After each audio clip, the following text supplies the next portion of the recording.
अंचल विषाक्त रामकी वर्ज्यवस्तु शिल्प प्रदूषण बोर्ड नियम को बेखाती विपद में 20,000 ऊर्ध्व परिवार सबू जाड़ी जिला प्रशासन थंडा ताप जंत्र तले विषाक्त पलटि रामकीय वर्ज्यवस्तु शिल्प संस्था शिल्प एवं विपद में 20,000 ऊर्ध्व जनसाधारण सबू जाणी द्रुत राष्ट्र साजिछि जाजपुर जिला प्रशासन।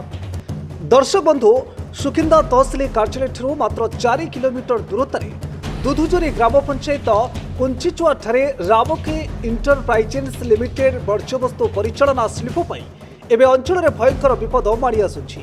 2008 मसीह जंगल को सफा कर कंचिचुआ गढ़ी उठी वर्ज्यवस्तु परिचालना शिल्प तेज शिल्पटी राज्यर विभिन्न अंचल बाहर वर्ज्यवस्तु यथा शिल्प संस्था हो कि हस्पिटाल गुड़िकर आनी इस स्थान में केमिकाल दे रासायनिक प्रक्रिया माटी खोली माटीर चारिपटे और तले पॉलिथिन दे जल सहित संपर्क न रखी यहाँ पोतिबा नियम रही। मात्र जनहितकारी रामकी एसबू न करी बाहर आणुथिबा वर्ज्यवस्तु को पर्वत आकार में गदा करी खोलामेला छाड़ी देछि। फल विषाक्त वर्ज्यवस्तु सीधासलख साधारण जनता जीवन पर प्रभाव पकाई।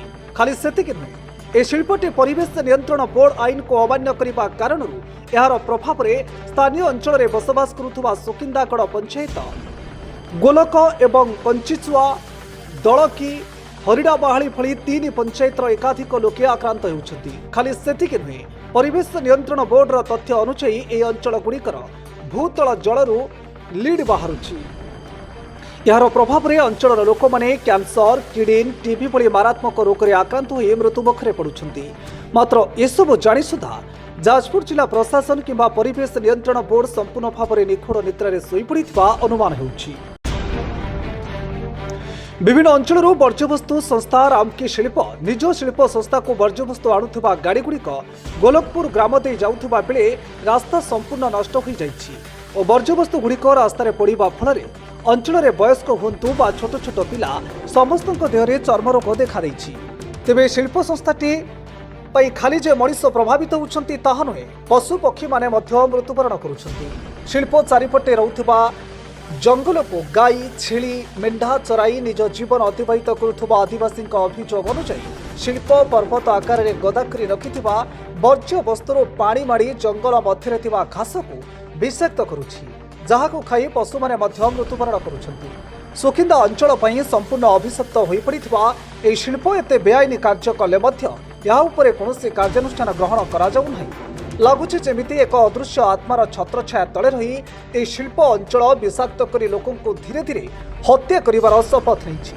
तेणु जहां नै स्थानीय अंचलवासी एवं आईन आश्रय नेबाकू जाउथिबा बेले या जिला प्रशासन तथा परिवेश नियंत्रण बोर्ड पारिबा पड़िया उपरे सीधा सड़क अंगुली निर्देश करुछि।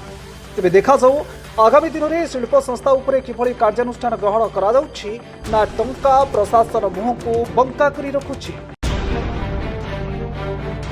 एक नुआ रेभुलेशन प्रयास रे आमे आम भिडियोटी भल लागिथिले लाइक शेयर करिबा सह आम यूट्यूब चैनल को फॉलो करो। Bureau report RTV Odia.